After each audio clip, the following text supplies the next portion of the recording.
नमस्कार. हॅलो सह्याद्री कार्यक्रमात मी उन्नती जगदाळे आपल्या सगळ्यांचं खूप मनपूर्वक स्वागत करते.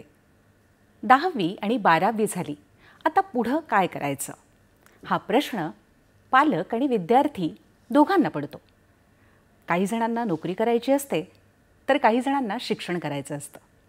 आणि त्यात दुर्दैवानं म्हणा, जर 10वी आणि 12वी नापास झालो तर आणखीन टेन्शन येतं, निराशा येते. तर तसं होण्याचं काहीच कारण नाही आहे. कारण आता 10वी 12वी आपण पास असो नाहीतर नापास असो, काळ बदलला आहे. त्यामुळे शिक्षण पद्धतीसोबत एखादी कौशल्य आपल्याकडे असेल तर आपल्याला नोकरी नक्कीच मिळेल. आपलं भविष्य हे उज्ज्वल नक्कीच होईल. सक्षम आपल्याला बनवण्यासाठी अनेक रोजगार देणारे अभ्यासक्रम आता निर्माण झाले. नेमके कोणते ते आपण आजच्या कार्यक्रमातून जाणून घेऊया. आजचा विषय आहे रोजगार देणारे अभ्यासक्रम आणि याविषयी आपण आज सविस्तर माहिती घेणार आहोत. रोजगार देणारे अभ्यासक्रम आणि याविषयी आपल्याला मार्गदर्शन करण्यासाठी आज आम्ही स्टुडिओमध्ये आमंत्रित केलं आहे अजित गुप्ते यांना. एमटेकचे ते केंद्र प्रमुख आहेत. तसंच ते प्रशिक्षण कार्यक्रमांचं नियोजन आणि अंमलबजावणी करतात. CSRमध्ये जे उपक्रम आहेत ते राबवतात. देशात आणि विदेशात ज्या मोठ्या मोठ्या कंपन्या आहेत त्यामध्ये विद्यार्थ्यांना नोकरी लागावी यासाठी ते खूप प्रयत्नशील असतात. तर सर, आपलं कार्यक्रमात खूप मनपूर्वक स्वागत आहे. नमस्कार. तर आपण एक महत्त्वाच्या विषयाला सुरुवात करत आहोत, रोजगार देणारे अभ्यासक्रम. तर सर, पहिला प्रश्न मला हा विचारावासा वाटतो की आपली जी संस्था आहे एमटेक, ती खरोखरच रोजगार देणारी अशी संस्था म्हणवली जाते. तर त्या संस्थेविषयी आपण प्रेक्षकांना सुरुवातीला सांगूया. All India plastics manufacturers association AIPMA ह्या नावाने प्रसिद्ध आहे. ही 80 वर्षाची जुनी संस्था आहे. 1945 साली त्याची स्थापना झाली. आता आमचे 22,000 मेंबर्स आहेत आणि 175+ सिटीमध्ये आम्ही कार्यरत राहतो. Plastivision India, global conclave on plastic recycling and sustainability असे अभिनव उपक्रम आम्ही चालवतो. प्लास्टिक उद्योग आज दरवर्षी 16% वाढीने पुढे जात आहे आणि त्यासाठी लागणारे कौशल्ययुक्त मनुष्यबळ, दॅट इज स्किल मॅनपॉवर, यासाठी 3 वर्षापूर्वी एमटेकची स्थापना झाली. 2022 पासून एमटेक कार्यरत आहे. एमटेक म्हणजे Arvind Mehta technology and entrepreneurship centre. हे एक फिनिशिंग स्कूल आहे. ITI, डिप्लोमा, डिग्री स्टुडंट्सना आम्ही 2 ते 3 महिने शिक्षण देऊन त्यांना इंडस्ट्री रेडी करतो आणि त्यांना जॉब्स देतो. बरं सर, आपण कालावधी सांगितला की 2 ते 3 महिन्यात आपण शिक्षण देऊन त्यांना आपण रोजगार देतात. मग असे साधारण कोणकोणते कोर्सेस आहेत की जे विद्यार्थी आपल्या संस्थेत येऊन शिकू शकतील? फार छान प्रश्न आहे. जे ITI आहेत किंवा डिप्लोमा किंवा डिग्री आहेत त्यांना उपयुक्त असे कोर्सेस जे इंडस्ट्रीला लागणारे आहेत. फॉर एक्झाम्पल रिव्हर्स इंजिनिअरिंग, नंतर प्रॉडक्ट डिझाईन. जसे प्रॉडक्ट डिझाईन म्हणजे वेगवेगळे आहेत. NX CAD आहेत, AutoCAD, Fusion 360, नंतर 3D प्रिंटिंग, त्याच्यामध्ये बेसिक्स आहेत, ॲडव्हान्स आहे, स्कॅनिंग आहे. CAM म्हणजे कॉम्प्युटर एडेड मॅन्युफॅक्चरिंग. असे वेगवेगळे विषय आम्ही शिकवतो. आता हे जे विषय आपण वेगळे वेगळे सांगितले तर ते विद्यार्थ्यांच्या भविष्याच्या दृष्टीने विचार करायचा झाला, करिअरच्या दृष्टीने विचार करायचा झाला, तर आता या स्पर्धात्मक युगात हे जे वेगळे कोर्सेस आपण सांगितले ते कसे फायदेशीर ठरू शकतील? फॉर एक्झाम्पल जसं आता सांगितलं की 3D स्कॅनिंग, की जेव्हा आपल्याला एखादं नवीन प्रॉडक्ट आपल्याला लॉन्च करायचं आहे किंवा आपण जे परदेशातून आपण आणतो आहे आणि ते आपल्याला भारतामध्ये बनवायचं आहे, तर 3D स्कॅनिंग करून त्यापासून STL फाईल तयार करतात आणि पुढे त्याच्यापासून CAD फाईल तयार करतात. CAD means computer aided design. त्यापासून नंतर मग आमच्याकडे जे 3D प्रिंटिंग मशीन्स आहेत त्याच्यावर प्रोटोटायपिंग केलं जातं. प्रोटोटायपिंग नंतर मग फायनली जेव्हा प्रॉडक्ट मॅन्युफॅक्चरिंग करण्यासाठी लागणारे CNN हे मशीन, त्याला CAM लागतात, कॉम्प्युटर एडेड मॅन्युफॅक्चरिंग. असं पूर्ण प्रशिक्षण आमच्याकडे दिलं जातं, ज्यामुळे जेव्हा एखादा विद्यार्थी हे शिक्षण घेऊन बाहेर सर्टिफिकेट घेतो तेव्हा तो शॉप फ्लोअरला चालवण्यासाठी सक्षम असतो. बरं, आणि मग कोर्स करायचा जर झाला तर नेमकी काही पात्रता आवश्यक आहे का, की त्याला एक वेगळ्या काही विषयाचं ज्ञान जास्त असणं गरजेचं आहे का, काय सांगाल? साधारण 12वी असेल आणि मॅथ्स अँड सायन्सचं बॅकग्राऊंड असेल तर फार उत्तम. 10वीचे पण जे ITIमध्ये असतात ते जे जनरली मेकॅट्रॉनिक्स करतात, ड्राफ्ट्समनचा कोर्स करतात किंवा PPO प्लास्टिक प्रोसेसिंग ऑपरेटर हे असेल तर फार उत्तम, म्हणजे त्यांची प्रगती लवकर होते. पण आमच्याकडे इवन काही कॉमर्स स्टुडंट्स जे 10वी आणि 12वी झाल्यानंतर सुद्धा येतात आणि त्यांनी सुद्धा याच्यामध्ये प्रॉडक्ट डिझाईनमध्ये फार गती मिळवलेली आहे.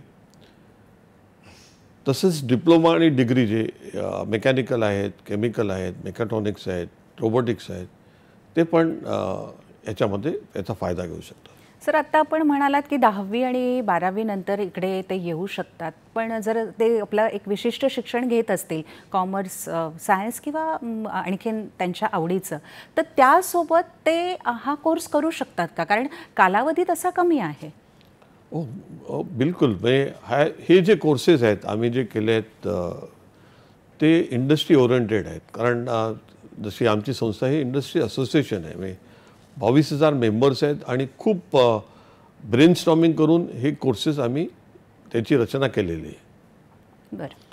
त्यामुळे हे जे कोर्सेस एखादा स्टुडंट असो, तो कॉमर्स असो किंवा ITI असो किंवा सायन्स असो, जेव्हा तो पूर्ण करतो तेव्हा त्याची इंडस्ट्रीसाठी पात्रता तयार झालेली असते आणि आमचे जे असोसिएशनचे मेंबर्सच त्यांना जॉब्स देतात किंवा याच्या पुढेही जसं जे कोर्सेस आहेत, प्रॉडक्ट डिझाईन कोर्सेस आहेत किंवा रिव्हर्स इंजिनिअरिंग, हे ऑटोमोबाईल्स किंवा एअरक्राफ्ट डिझायनिंग, कन्स्ट्रक्शनमध्ये पण लागतात. बरं. तर हे जे कोर्सेस आपण वेगळे वेगळे सांगितले, जे आपल्याच लोकांनी पूर्ण विचार करून तयार केलेले आहेत, तर आत्ताची परिस्थिती बघतात अनेक गोष्टी ऑनलाईन झाल्यात, तर मग आपले कोर्स ऑनलाईन उपलब्ध आहेत का? सध्या आम्ही ऑनलाईन कोर्सेस ठेवलेले नाहीत. त्याचं कारण असं आहे की ऑनलाईनमध्ये थिअरी तुम्ही करू शकता, पण आमचा जो फोकस आहे तो प्रॅक्टिकल ट्रेनिंगवर आहे. आमच्याकडे ज्या मशीन्स आहेत, ज्या रिव्हर्स इंजिनिअरिंग मशीन्स आहेत किंवा CNN मशीन्स आहेत किंवा 3D प्रिंटिंग मशीन्स आहेत, ह्या जगातल्या लेटेस्ट मशीन्स आहेत. आणि जेव्हा स्टुडंट येतो तो थिअरी तर करतोच, सॉफ्टवेअर पण शिकतोच, पण मेन फोकस त्याला ते मशीनवर ते चालवता आली पाहिजे. 3D प्रिंटिंग, प्रोटोटायपिंग करता आलं पाहिजे, स्कॅनिंग करता आलं पाहिजे. CNN मशीनमध्ये त्याला कसं जॉब्समध्ये सेटिंग कसं करायचं, ड्रिलिंग कशी करायचं, मशीनिंग करायचं, हे ज्ञान आम्ही त्याला देतो. यासाठी फिजिकल इम्पॉर्टन्स आहे. म्हणजे प्रत्यक्ष त्या ठिकाणी राहून ती मशीन ऑपरेट करणं हे तुम्ही शिकवतात आणि त्यामुळे ते कौशल्य लवकर विकसित होतं आणि लक्षात राहतं आणि पुढे त्याचा उपयोग होतो. एक सगळ्यात महत्त्वाचं आहे की यासाठी प्रमाणपत्र मिळणं फार गरजेचं आहे, सर्टिफिकेट असणं गरजेचं आहे. तर मग त्यासाठी आपली संस्था काय करते? विद्यार्थ्यांना त्या 2-3 महिन्याच्या कालावधीसाठी सुद्धा आपण ते कोर्स पूर्ण झाल्यावर प्रमाणपत्र देतात की त्यासाठी विशेष काही आपल्याला करायला लागतं? फार छान प्रश्न आहे. कारण जेव्हा आपण विद्यार्थी येतात, कारण ते सर्टिफिकेशन फार महत्त्वाचं आहे. MTech आम्ही NSDC national skill development corporation ही जी भारताची जी संस्था आहे, ती सेंट्रल गव्हर्नमेंट चालवते, त्याच्यामध्ये आम्ही ते रजिस्टर्ड आहेत. हे आमचे जे सर्व कोर्सेस NSCC स्किल इंडियामध्ये रजिस्टर्ड आहेत. त्यामुळे जेव्हा स्टुडंट कोर्स पूर्ण करतो, समजा आपण NXCAD आहे, हे सिमेन्स जर्मनी बरोबर आमचा टायअप आहे, त्यामुळे त्याला सिमेन्स जर्मनीचं सर्टिफिकेट तर मिळतंच, प्लस त्याला NSDCचं पण सर्टिफिकेट मिळतं, प्लस एमटेकचं सर्टिफिकेट मिळतं. त्यामुळे त्याला एक कोर्स केल्यानंतर त्याला 3 सर्टिफिकेट्स मिळतात. बरोबर. म्हणजे 3 प्रमाणपत्रासह तुम्ही नोकरीसाठी ते दाखल करू शकतात. अशा काही यशोगाथा सांगता येतील का सर, की ज्या खरोखरच खूप कौतुकास्पद आहेत आणि सांगितल्या तर कुणालाही वाटेल की हो, हा कोर्स मी करू शकतो आणि मी यशस्वी आयुष्यात होऊ शकतो? आहेत काही यशोगाथा? हो, बऱ्याच आहेत. म्हणजे आमचे आता 1000+ स्टुडंट्स आता प्रमाणपत्र पात्र झालेले आहेत. त्यातल्या या सगळ्यांना जॉब तर सगळ्यांनाच मिळतात. त्यातले 69 लोकांनी स्वतःचे उद्योग चालू केलेले आहेत. आता फॉर एक्झाम्पल सुजल जाधव म्हणून आमच्याकडे स्टुडंट आला. हा 12वी त्याने कॉमर्समध्ये करत होता. एक सोसायटीमध्ये सफाई कामगाराचा तो मुलगा आल्यानंतर फार त्याला आम्ही डेमॉन्स्ट्रेशन दिलं की बाई तुला प्रॉडक्ट डिझाईन आवडेल का, का तुला 3D प्रिंटिंग आवडेल का, का तुला मशीन ऑपरेटर होण्यासाठी. त्याला NXCAD त्यांनी आशा दाखवली आणि त्यांनी इतकी सुंदर त्याच्यामध्ये प्रगती केली की NXCAD सॉफ्टवेअरमध्ये त्यांनी इतकी छान मास्टरी केली. त्याला आज ज्वेलरी डिझाईन, स्विफ्टमध्ये मोठी कंपनी आहे ज्वेलरी डिझाईनची, जे एक्सपोर्ट्स करतात प्रगत देशामध्ये, त्यामध्ये तो आज प्रॉडक्ट डिझायनर म्हणून कार्यरत आहे आणि फार छान काम करते ते ज्वेलरी प्रॉडक्ट डिझाईनचं. तसंच सौरभ गुप्ता म्हणून एक स्टुडंट आमच्याकडे आला होता. त्याने डिप्लोमा करत होता आणि त्याला नोकरीसाठी त्याला आमच्याकडे आला. त्याचे वडील सँडविच विकतात, बाहेर असा ठेल्यावर सँडविच विकतात आणि त्याचं महिन्याचं इन्कम 10 ते 15 हजार असेल. त्यांनी आमच्याकडे NXCAD कोर्स केला, नंतर स्कॅनिंग केलं. स्कॅनिंगनंतर स्कॅनिंग हे पहिलं, स्कॅनिंग म्हणजे रिव्हर्स इंजिनिअरिंग. हे केल्यानंतर तुम्ही प्रॉडक्ट डिझाईन केल्यानंतर तुम्ही 3D प्रिंटिंगवर प्रोटोटायपिंग करून त्याला आम्ही मशीन CAM पण कोर्स दिला.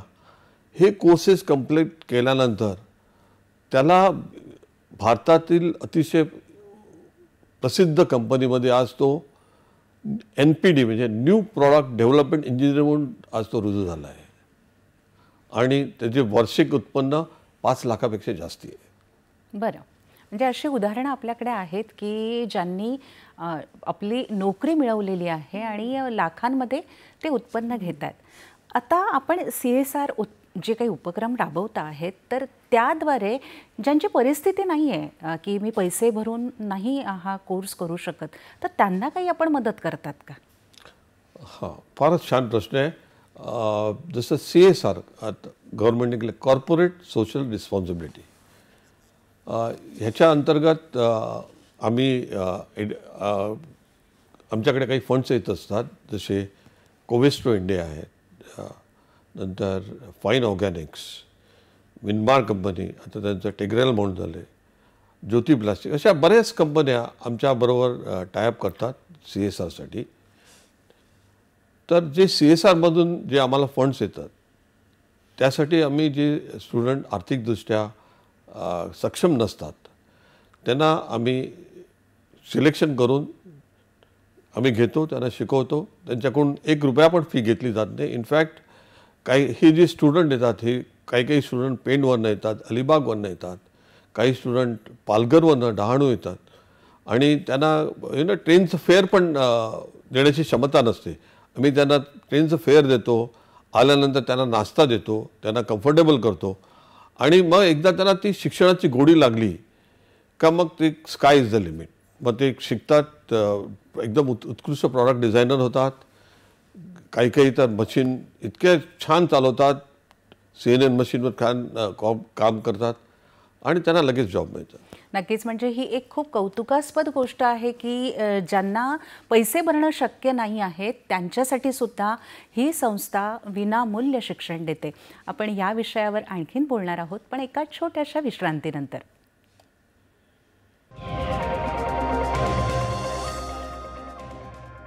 विश्रांतीनंतर पुन्हा एकदा आपल्या कार्यक्रमात स्वागत आहे. रोजगार देणारे अभ्यासक्रम या विषयावर आपण अजित गुप्ते यांच्याशी बोलतो आहोत, केंद्र प्रमुख एमटेक. सर, आपण सांगितलं की प्लेसमेंट काही विद्यार्थ्यांना आपण दिलेली आहे. मग प्लेसमेंट देण्यासाठी कोर्स पूर्ण झाल्यानंतर नेमकी आपण काय मदत करतात त्यांना? हां, जसं सांगितलं की जे आपले जे स्टुडंट आहेत ते 10वी पण पास असू शकतात, 12वी पण असतात, काही डिप्लोमा असतात, काही डिग्री असतात.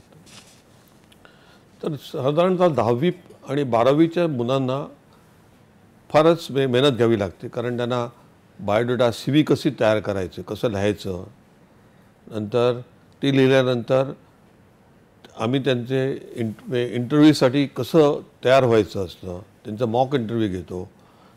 नंतर त्यांना जसं आता इंडस्ट्रीमध्ये जेव्हा ते इंटरव्ह्यूसाठी जातात ते कसा ड्रेस करायचा, कशी उत्तरं द्यायची, याच्यासाठी आम्ही त्यांना तयार करून घेतो. जे जनरली डिग्री आणि डिप्लोमा स्टुडंट असतात त्यांना साधारण CV वगैरे कसं तयार करायचं त्यांना माहीत असतं, पण इंटरव्ह्यूसाठी तयार करण्यासाठी जे लाईक मॉक इंटरव्ह्यूज घेऊन आम्ही त्यांना तयार करण्याचा प्रयत्न करतो. म्हणजे त्यांच्याकडनं संपूर्ण मुलाखतीची तयारी आपण करून घेतात. आता NXCAD हा आपण एक उल्लेख केला, तर नेमकं NXCAD म्हणजे काय आणि त्याचा उपयोग हा कसा होतो?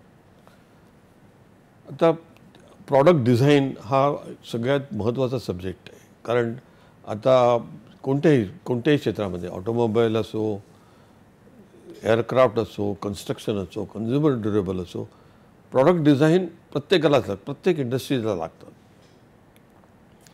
त्याकरता वेगवेगळे सॉफ्टवेअर्स आहेत. तर NXCAD हे त्यातलं वाईडली यूज सॉफ्टवेअर आहे. त्यामुळे NXCAD जेव्हा ते शिकतात स्टुडंट, तर त्यांना ते 2D मॉडेलिंग येतं, त्यांना आयसोमेट्रिक व्ह्यू, त्यानंतर पुढे जाऊन 3D मॉडेलिंग, सरफेसिंग, सिम्युलेशन याचं नॉलेज मिळतं आणि त्यामुळे ते उत्कृष्ट प्रॉडक्ट डिझायनर बनतात. म्हणजे प्रोडक्ट डिझायनर व्हायचं असेल तर त्यांच्यासाठी NXCAD हा एक महत्त्वाचा भाग आहे. आता AutoCAD हाही एक विषय आपण उल्लेख केला, तर नेमका AutoCAD काय आहे आणि त्याचा उपयोग नेमका त्यांना कसा होतो? AutoCAD हे बेसिक सॉफ्टवेअर आहे डिझाईनसाठी. त्याच्यामध्ये बेसिकली तुम्ही आयसोमेट्रिक व्ह्यूज, 2D मॉडेलिंग याचं चांगलं नॉलेज येतं तुम्हाला. तसंच 3D मॉडेलिंगसाठी सुद्धा त्याचा उपयोग होतो, पण हे बेसिक आहे. ॲडव्हान्ससाठी तुम्हाला मग NXCADचा उपयोग करावा लागतो. म्हणजे बेसिकपासून तुम्ही ॲडव्हान्सपर्यंत त्यांना घेऊन जातात. आता आणखीन एक आपला उल्लेख आपण केला फ्युजन 360. आता फ्युजन 360 हे नाव पण जरा वेगळं वाटतं आणि नेमकं ते काय आहे? फ्युजन 360मध्ये नेमकं काय काय आपण शिकवतात, त्याचा कुठे कुठे वापर होतो आणि ते कशा पद्धतीने करू शकतात?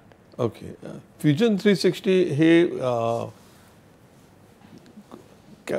मॅन्युफॅक्चरिंगला सपोर्ट करणारं सॉफ्टवेअर आहे. म्हणजे एखादा आपण स्टुडंट आहे, त्याने आपलं AutoCAD केलं, NXCAD केलं, पण नुसतं त्याला प्रॉडक्ट डिझाईन करून भागत नाही, कारण ते शेवटी फायनली ते प्रॉडक्ट जे आपण डिझाईन केलं ते बनवता आलं पाहिजे. त्याकरता जे सॉफ्टवेअर लागतं ते शिकण्यासाठी फ्युजन मदत करतो. अच्छा, म्हणजे आधी तुम्ही बनवणं, नंतर ते बनवण्यासाठी जे काही शिकवायचं आहे ते त्यांना तुम्ही त्या ठिकाणी शिकवतात. आता 3D प्रिंटिंग याविषयी आम्ही ऐकून आहोत, पण एक संस्थेमध्ये आपण हे 3D प्रिंटिंग विषयी कशा पद्धतीने विद्यार्थी तयार करतात, त्यांना कसं शिकवतात, त्याचा उपयोग कसा होतो याविषयी काय सांगाल? 3D प्रिंटिंग ही सगळ्यात लेटेस्ट टेक्नॉलॉजी आहे आणि ही फारच म्हणजे अनदर 30 इयर्स 50 इयर्स याच्यामध्ये वाढ होतच राहणार आहे.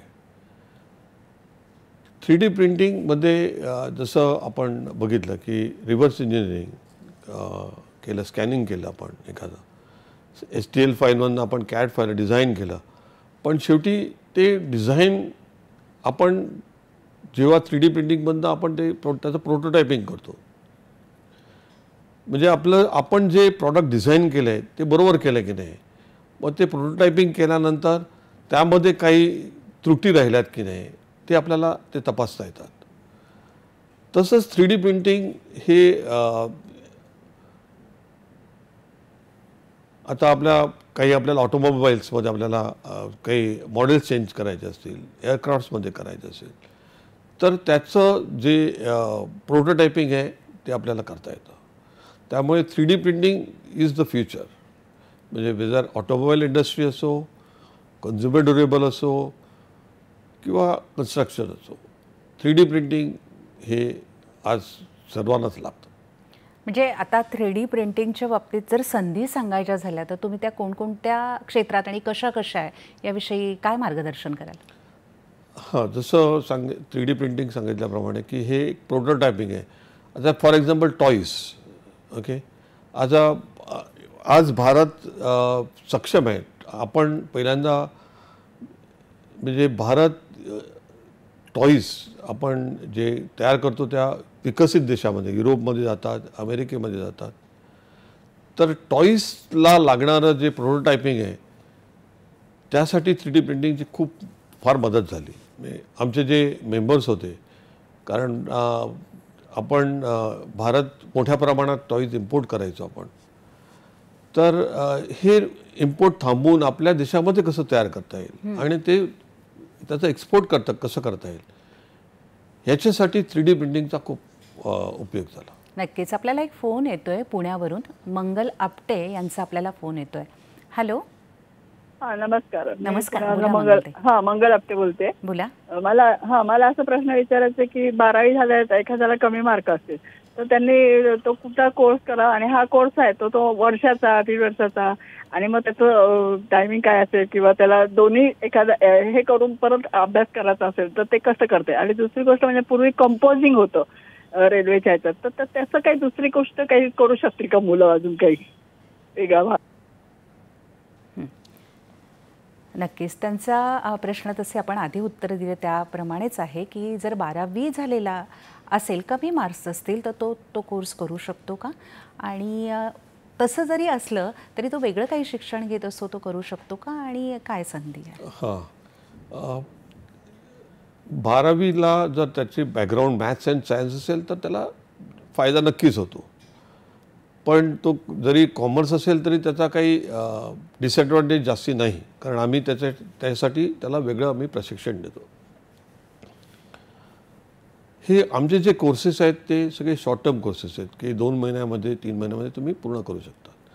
त्यामुळे जर एखादा स्टुडंट त्याने जो डिप्लोमा करत असेल, डिग्री करत असेल किंवा इतर सायन्स करत असेल, BSc सायन्स, तर तो 2 महिन्यामध्ये तो कोर्सेस कंप्लीट करून तो त्याच्याबरोबर तो जे काही शिकत असेल ते शिकू शकतो. बरोबर आहे. आणि बाकी सर त्यांचे प्रश्न आपण आधी जे कार्यक्रमात सांगितले त्या प्रश्नांची उत्तरं आपण दिलेलीच आहे. एक विषय आपण घेतलात, हॉट रनर सिस्टीम. तर नेमकी ही हॉट रनर सिस्टीम म्हणजे काय तेच आम्हाला माहिती नाही आहे. तर नेमकी हॉट रनर सिस्टीम काय आहे आणि विद्यार्थ्यांपर्यंत ही आपण कशी पोहोचवतात आणि त्याचा उपयोग काय आहे? हॉट रनर सिस्टीम म्हणजे आता जसं प्लास्टिकसाठी जे आपण एखादा प्रॉडक्ट तयार करण्यासाठी इंजेक्शन मोल्डिंग मशीन आपल्याला लागते. समजा आपल्याला एक मग तयार करायचं आहे किंवा आपल्याला टॉय तयार करायचं असेल तर जे इंजेक्शन मोल्डिंग मशीन्सवर ही सिस्टीम जर लावली, हॉट रनर HRS म्हणतात त्याला, हॉट रनर सिस्टीम, तर त्याचे अनेक फायदे आहेत. एक तर त्याच्यामुळे जो प्रॉडक्ट तयार होऊन बाहेर पडतो त्याच्यामध्ये रिजेक्शन ऑलमोस्ट 0 असतं. त्यामुळे समजा आपण काही आता टॉयमध्ये असेल समजा, किंवा आपण पाण्याच्या बाटलीचं उदाहरण घेतलं की पाण्याच्या बाटल्या त्या लाखो करोडो तयार होतात, आणि त्याच्यामध्ये जे लागणारं जे वरची कॅप आहे त्याच्यामध्ये जर थोडी जरी फ्लॅश आला किंवा त्यामध्ये एक्स्ट्रा मटेरियल आलं, मग त्याचं काढून ते फिनिशिंग करायचं म्हटलं तर ते शक्य नाही. तर हॉट रनर सिस्टीम हे जे आहे त्यामध्ये टेम्परेचर, प्रेशर अतिशय उत्कृष्टपणे कंट्रोल होतं आणि त्यामुळे जे प्रॉडक्ट जेव्हा फिनिश होतं त्यामध्ये ऑलमोस्ट 0% एरर असते. म्हणजे परफेक्शन हा जर मुद्दा आपण उचलला तर तो हॉट रनरमध्ये तुमच्या मते खूप चांगल्या पद्धतीने आपल्याला त्याच्यात परफेक्शन मिळतं.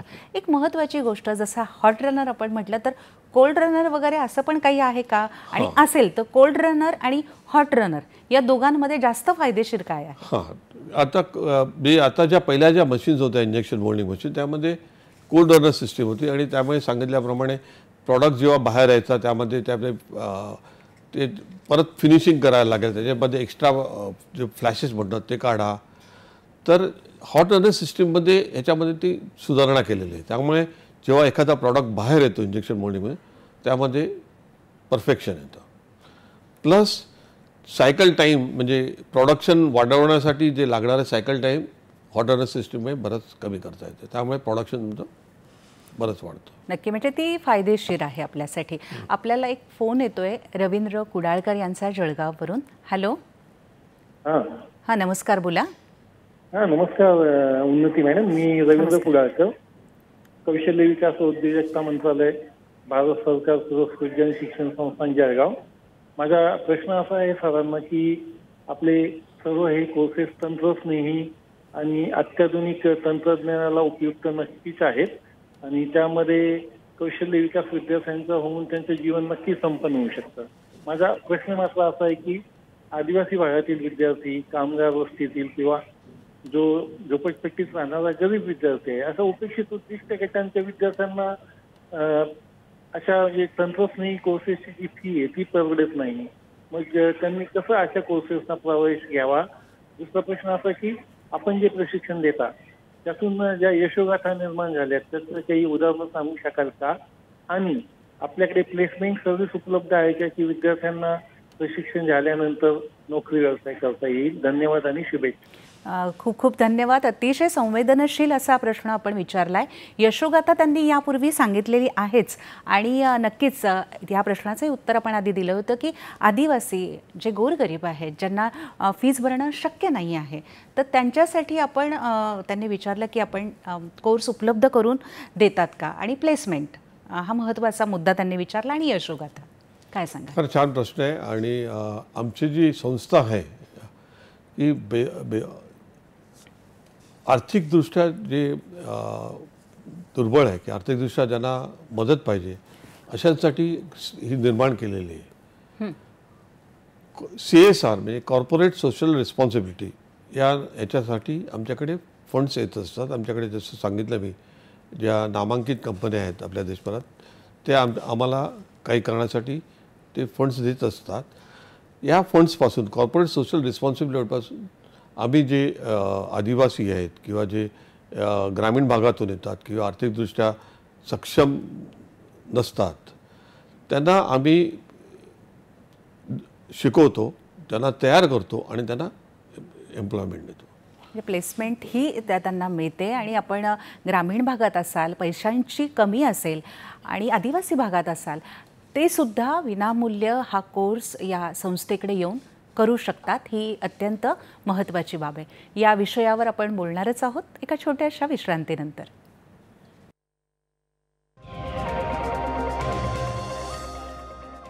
विश्रांतीनंतर मी पुन्हा एकदा आपल्या सगळ्यांचं कार्यक्रमात स्वागत करते. आज आपण विषय घेतला आहे रोजगार देणारे अभ्यासक्रम आणि अजित गुप्ते एमटेकचे केंद्र प्रमुख आपल्यासोबत आहेत.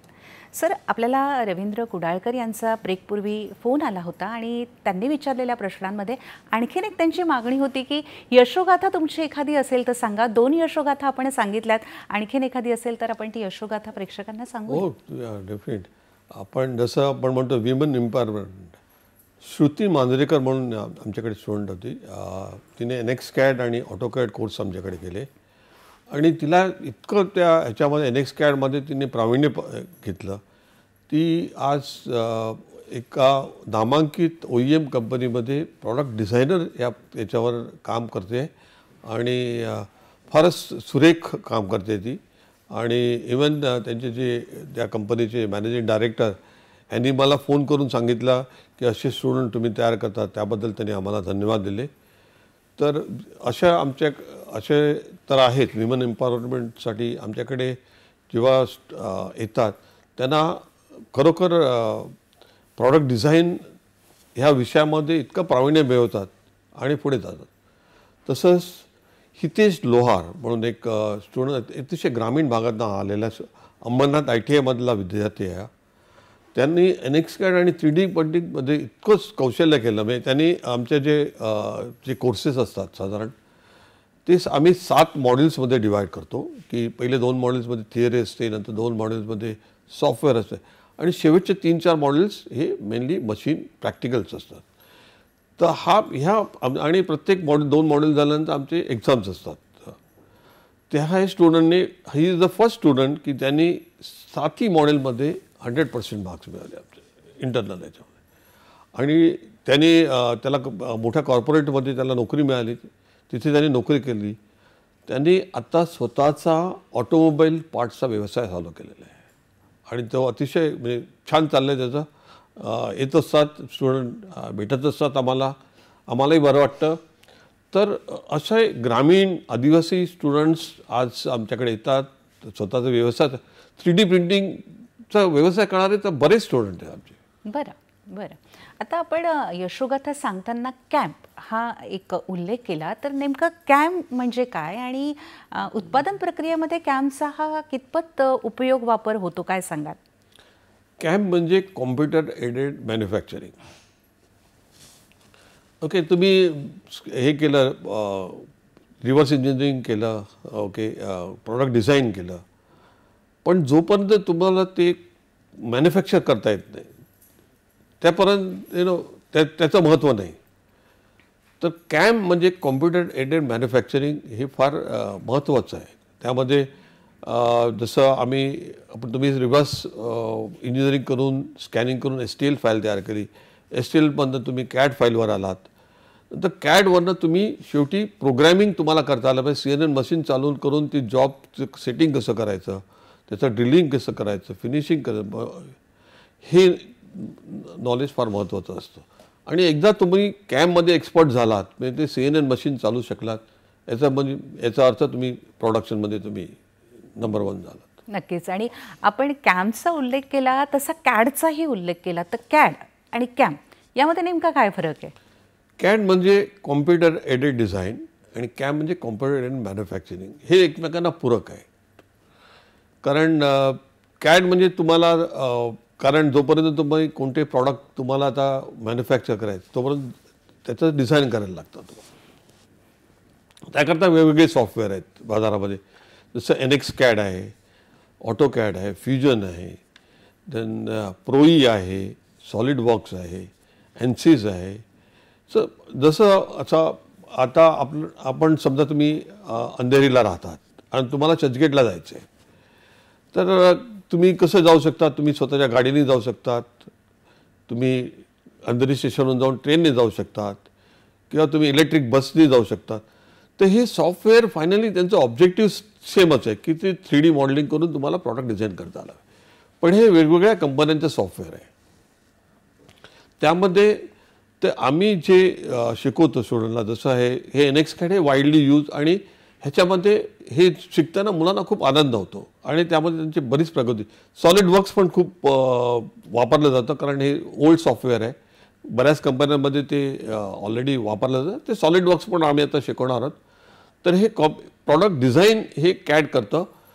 ते CADचं फायनली मॅन्युफॅक्चरिंग हे कॅम्पच्यासाठी त्याचं प्रोग्रॅमिंग करून ते मॅन्युफॅक्चरिंग कॅम्पवर होतं.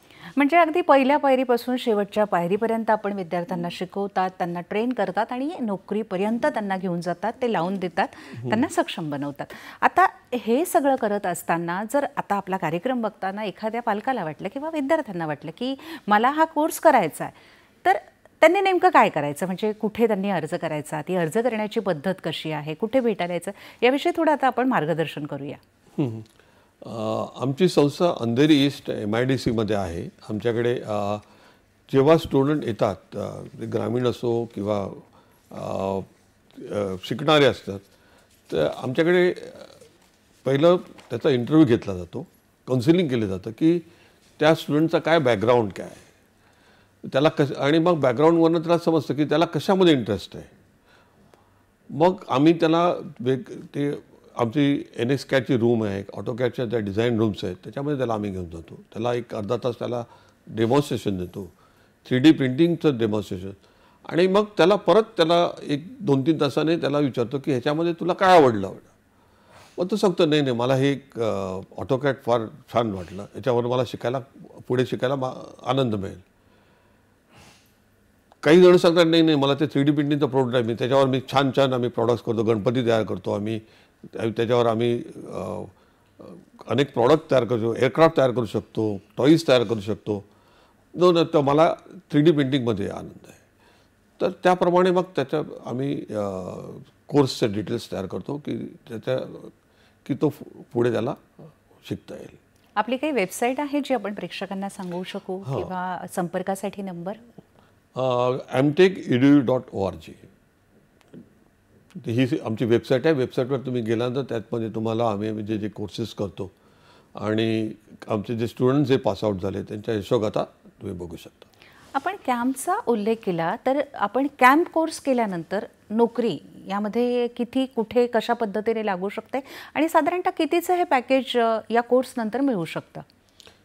जसं सांगितल्याप्रमाणे कॅम्प हा अतिशय आता, कारण कॉम्प्युटर एडेड मॅन्युफॅक्चरिंग आता सगळ्या ज्या मशीन्स येत आहेत त्याच्या ज्या फ्युचर आपल्या त्या सगळ्या CNN मशीन, VMC मशीन्स आहेत आणि त्या मशीन्स ऑपरेट करण्यासाठी ऑपरेटर्स लागतात आणि ते ऑपरेशन ते हायली स्किल्ड ऑपरेटर लागतात, कारण त्यांना प्रोग्रॅमिंग आलं पाहिजे, प्रोग्रॅम करून ते फीड करून त्यांना ते जॉब सेटिंग आलं पाहिजे, ड्रिलिंग. तर ह्यासाठी इतका डिमांड आहे की आमच्या जे स्टुडंट कॅम्पचं कोर्स झाल्यानंतर त्यांना लगेचच जॉब मिळतात. त्यांना इंडस्ट्रीमध्ये आज ह्याची खूपच डिमांड आहे कॅम्प ऑपरेटरची. बरं, आपल्याला एक फोन येतोय मयूर धांद्रे, मुंबई या ठिकाणाहून. हॅलो. हां, नमस्कार, आपण प्रश्न विचारा आपला. माझं नाव मयुरेश मोहन धांद्रे. मी सेंट फ्रान्सिस ITIचा स्टुडंट आहे. मला ITI नंतर चांगल्या करिअरसाठी कोर्स विचारायचा होता. हो, मयुरेश धांद्रे यांचा एक खूप छान प्रश्न आहे की ते ITIचे स्टुडंट आहेत. आता करिअरसाठी नक्कीच त्यांना चांगला कोर्स करायचा आहे. काय सांगाल आपण? हो शुअर. ITIच्या मध्ये तुम्ही कोणत्या ITIमध्ये कोणत्या ह्याच्यामध्ये स्पेशलायझेशन करताय तुम्ही? फोन सुरू आहे आपला? फोन आपला ऐकायला येत आहे का मयुरेश? फोन बंद आहे. ते ITIमध्ये करतात आणि त्यांना पुढे करिअरसाठी. हां, तो ITIमध्ये साधारण वेगवेगळे सब्जेक्ट्स असतात की काही मेकॅट्रॉनिक्स असतात, काही ड्राफ्ट्समन असतात, काही PPO प्लास्टिक प्रोसेसिंग ऑपरेटर असतात. जनरली ड्राफ्ट्समन आणि मेकॅट्रॉनिक्स ह्यांना प्रॉडक्ट डिझाईन कोर्सेस, कारण त्यांचं बॅकग्राऊंड तयार झालेलं असतं, त्यामुळे ते NX-CAD वगैरे लवकर पिकअप करतात आणि ते अतिशय उत्तम प्रॉडक्ट डिझायनर होतात. जे PPOज असतात, that is plastic processing operator असतात, ते मशीन ऑपरेटर असतात, त्यांना ते इंजेक्शन मोल्डिंग मशीन किंवा कॅम मशीनवर त्यांची प्रगती लवकर होते आणि त्यांना लगेच जॉब मिळतात. म्हणजे ITIचे जे स्टुडंट असतील त्यांच्यासाठी तर इथे येणं, हा कोर्स करणं हा जास्त फायदेशीर आहे, नाही का? हो, आणि कारण त्यांची बॅकग्राऊंड ऑलरेडी तयार झालेली असते, त्यामुळे त्यांना शिक्षण घेताना किंवा कॅम किंवा प्रॉडक्ट डिझाईन किंवा 3D प्रिंटिंग करताना हे स्टुडंट्स लवकर पिकअप करतात. आता आपण आपले जे काही कोर्सेस आहेत तर त्याच्या संधी कुठे कुठे प्राप्त होऊ शकतात हे आपण प्रेक्षकांना सांगूया. आता 3D स्कॅनिंग हा विषय आपण आधी सांगितला, तर 3D स्कॅनिंग आपल्या इथे केलं तर साधारणतः संधी या कोणत्या कोणत्या क्षेत्रात उपलब्ध आहे? म्हणजे कुठे इंजिनिअरिंगमध्ये जाता येईल की काय काय करता येईल त्यांना? 3D स्कॅनिंग आणि सांगितल्यामुळे 3D स्कॅनिंग म्हणजे रिव्हर्स इंजिनिअरिंग एकदा केलं म्हणजे आता तुम्ही शिकला 3D स्कॅनिंग शिकला म्हणजे रिव्हर्स इंजिनिअरिंग, तर त्याचा स्कोप खूपच आहे. म्हणजे तुम्हाला नवीन प्रॉडक्ट्स तयार करायचे किंवा काही इम्पोर्ट्स आपल्या देशामध्ये येत आहेत. समजा जसं टॉईजचं एक्झाम्पल मी तुम्हाला दिलं की पहिल्यांदा आपल्याकडे टॉईज बरेच यायचे बाहेरच्या देशांना. आता इंडिया जगातला सर्वात टॉय एक्सपोर्ट करणारा देश आहे.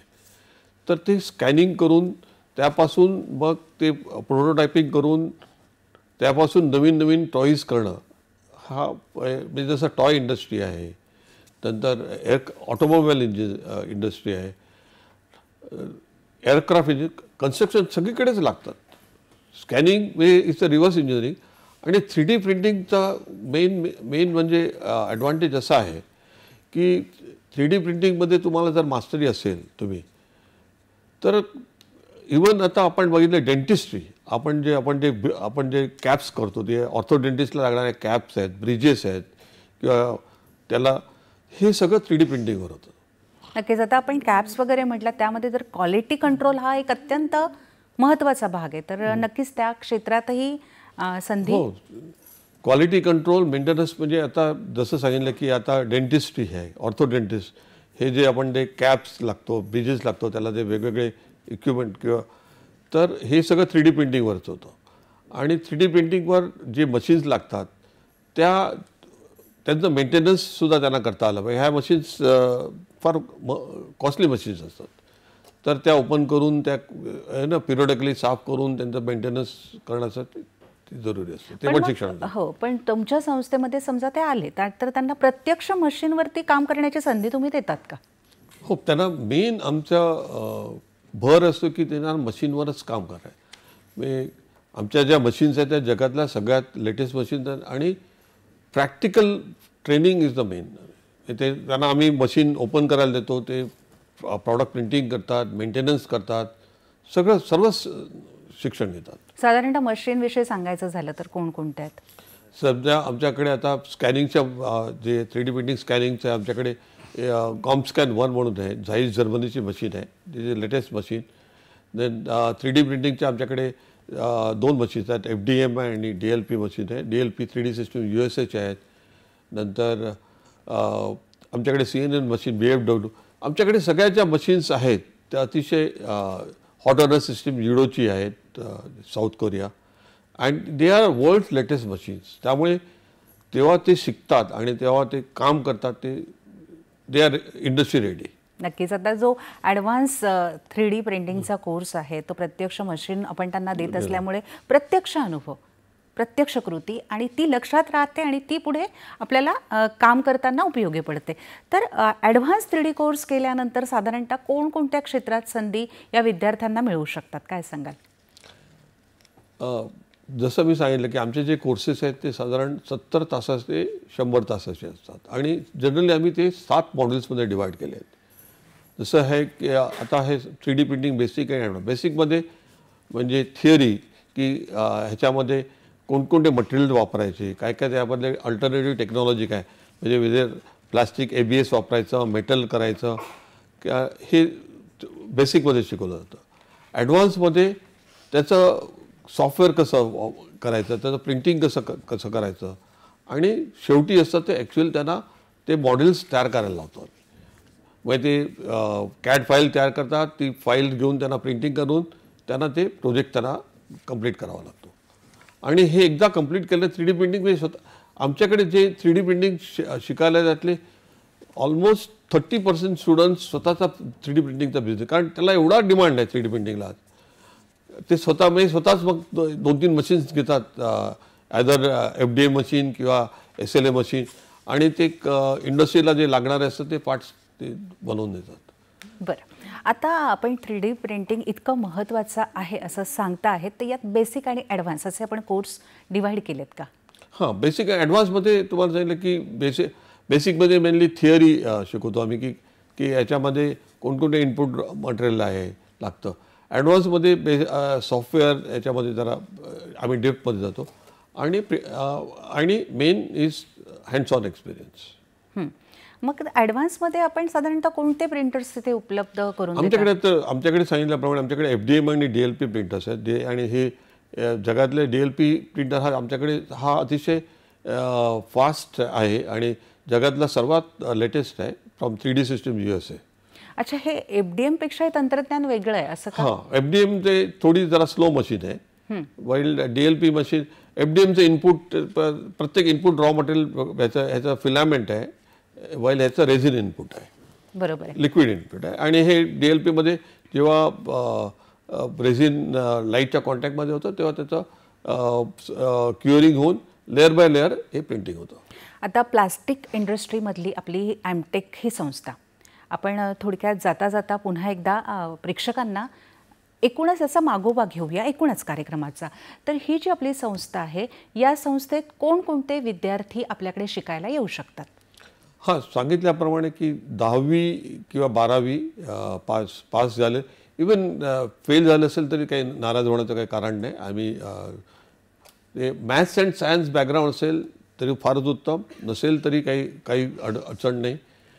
फक्त जिद्द पाहिजे की आम्ही तुम्हाला हाताला हात घेऊन तुम्हाला यशाचा मार्ग दाखवतो. बरोबर. तो पुढे तुम्हाला चढायचा. आम्ही जसं आपण तुम्हाला यशाचं शिखर गाठायचं. यशाचं शिखर म्हणजे काय की जे स्टुडंट, आता आम्ही जागेतले 69 स्टुडंट ज्यांनी स्वतःचे उद्योग चालू केले, काही स्वतः इंडस्ट्रियलिस्ट बनण्याचं स्वप्न बघतायत आणि हे सगळे ग्रामीण विद्यार्थी आहेत. तर आम्ही त्यांना इनिशियली कसं शिकवलं, मी रिव्हर्स इंजिनिअरिंग शिकवलं, प्रॉडक्ट डिझाईन शिकवलं, त्यांना आम्ही 3D प्रिंटिंग शिकवलं, त्यांना सॉफ्ट फ्लोअर कसं मॅनेज करता हे आपण दाखवलं. मग त्यांनी पुढे स्टेप करायची की आपल्याला उद्योग चालू करायचा असेल तर आपल्याला काय लागतं, त्याला कॉस्टिंग आली पाहिजे की प्रॉडक्ट मटेरियल कॉस्टिंग काय, मार्केटचं नॉलेज पाहिजे, त्याला जो उद्योगासाठी फायनान्स लागतो तो कसा उभा करायचा हे शिक्षण देतो. असं करून तो हळूहळू तो पुढे घेऊन त्याला शेवटी शिखर गाठतो. आणि साधारणतः 2 ते 3 महिन्याच्या कालावधीचा हा कोर्स आहे. त्याला सर्टिफिकेट्स आपण देतात आणि नोकरी लागेपर्यंत त्याच्यासोबत राहतात. आता आपल्या कार्यक्रमाची वेळ संपत आली आहे. जाता जाता प्रेक्षकांना आपण काय संदेश देणार आहात? संदेश द्यायचा की बिलकुल नाराज होऊ नका की मार्क्सला काही येतं. माझं नम्र विनंती आहे, कारण 10वी आणि 12वी म्हटलं की मुलं तर घेतातच टेन्शन, त्याची आईवडील खूप टेन्शन घेतात की आपल्या मुलाला चांगलं मिळेल की मार्क्स. काही काळजी करू नका. मार्क्स ही आता सेकंडरी, कारण काय असतं की 10वी 12वीला बरेच सब्जेक्ट असतात. 8 सब्जेक्टमध्ये एखाद्या स्टुडंटला नाही आवडत एखादा एकदम, आणि त्यामुळे त्याला कमी मार्क मिळतात किंवा फेल पण होऊ शकतो. पण इथे आल्यानंतर तेव्हा जो बघतो आमच्याकडे जे मशीन्स आहेत आणि त्यावर ते काम करतात, आणि काही स्टुडंट एवढे प्रॉडक्ट डिझाईनमध्ये रमून जातात की आमच्याकडे सकाळी ते येतात, मुरबाडवरून येतात, NTTFमध्ये येतात, काही अलिबागमधून सकाळी 4ला निघतात, 9 वाजता बरोबर येतात क्लासेस. ते जेवायचं पण विसरतात. मी त्यांना सांगायला लागतं, मुलांना आता तुम्ही जेवण करून या, आणि ते एवढे त्यात रममाण. एकदा त्यांना त्यांचं फील्ड मिळालं का then sky is the limit. नक्कीच. तर आज आपण इथे आलात आणि एक सुंदरशा विषयावरती आणि मार्गदर्शन केलं, आणि सक्षम भारत ज्यातनं निर्माण होऊ शकतो हा विषय आपण या ठिकाणी पूर्ण केलात. त्याबद्दल मी आपले दूरदर्शन सह्याद्री वाहिनीच्या वतीनं मनपूर्वक आभार मानते. नमस्कार, थँक्यू. आपल्याला जसं आत्मनिर्भर भारत हे आपलं ब्रीदवाक्य आहे. आपल्याला देश विकसित करायचा आहे आणि विकसित करावाच लागेल आपल्याला, कारण त्याकरता आपण सगळ्यांनी एकमेकांनी आपण कडी करून मेहनत करू. नक्कीच. तर प्रेक्षक हो, आजचा रोजगार देणारा अभ्यासक्रम हा विषय आणि हा कार्यक्रम आम्ही इथे थांबवतो आहोत. पुन्हा आपली भेट होणारच आहे. तोपर्यंत स्वस्थ रहा, मस्त रहा, आनंदी रहा, नवनवीन विषयाचं ज्ञान घेत रहा आणि इतरांनाही देत रहा. आज आपला निरोप घेते. नमस्कार.